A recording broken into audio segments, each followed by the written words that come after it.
नमस्कार, मी सोनल. अन्नपूर्णा's किचन मध्ये आपल्या सर्वांचं खूप खूप स्वागत. आज आपण करणार आहोत दोडक्याच्या शिऱ्यांची चटणी. काल आपण डाळ दोडका ही रेसिपी पाहिली. मग आपण डाळ दोडका करत असताना त्याच्या शिरा ज्या काढल्या होत्या त्या शिरा टाकून द्यायच्या का? तर नाही. त्या शिऱ्यांमध्ये भरपूर व्हिटॅमिन मिनरल्स असतात. त्याची आपण छान चटणी बनवणार आहोत. त्यासाठी लागणारे साहित्य आहे 1 वाटी दोडक्याच्या शिरा, 1 वाटी तीळ, 1 वाटी खोबऱ्याचा किस, चवीपुरतं मीठ, थोडंसं जिरं, कढीपत्त्याची पानं, 4-5 लसूण पाकळ्या आणि 4 हिरव्या मिरच्या. सर्वप्रथम आपण हे सगळे जिन्नस एक एक करून भाजून घेणार आहोत. सर्वप्रथम टाकूया जिरे, त्यानंतर मी घेणार आहे तीळ, नंतर टाकणार आहे खोबरं, शेवटी टाकणार आहे दोडक्याच्या शिरा. आता आपण भाजून घेतोय तीळ. मिरच्या भाजून घेऊया.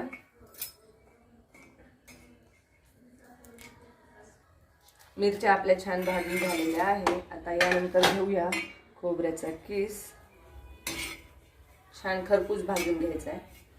घेऊया या दोडक्याच्या शिरा छान भाजून. छोटे तुकडे करायचे जर काही मोठे असल्या तर.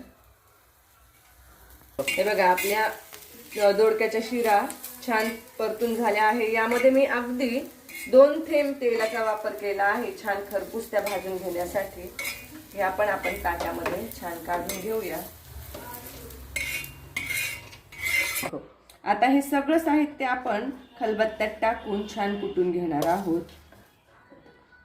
आता यामध्ये टाकूया कढीपत्त्याची पानं, लसूण पाकळ्या आणि चवीपुरतं मीठ.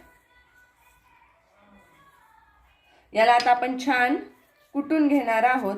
जर तुमच्याकडे खलबत्ता नसेल तर मिक्सरच्या भांड्यामध्ये जर तुम्ही त्याला थोडंसं चालू बंद करून ही चटणी करून घेतली तरीही चालते. पण खलबत्त्यात कुटलेल्या चटणीची चव वेगळीच असते.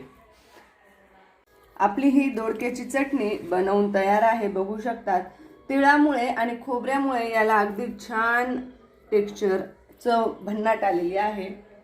थोडीशी खाऊन बघूया कशी झाली ती. अगदी खमंग अशी ही चटणी झालेली आहे. नक्की ट्राय करा. आणि अजूनही आपण माझ्या चॅनलला सबस्क्राईब केलं नसेल तर नक्की सबस्क्राईब करा. धन्यवाद.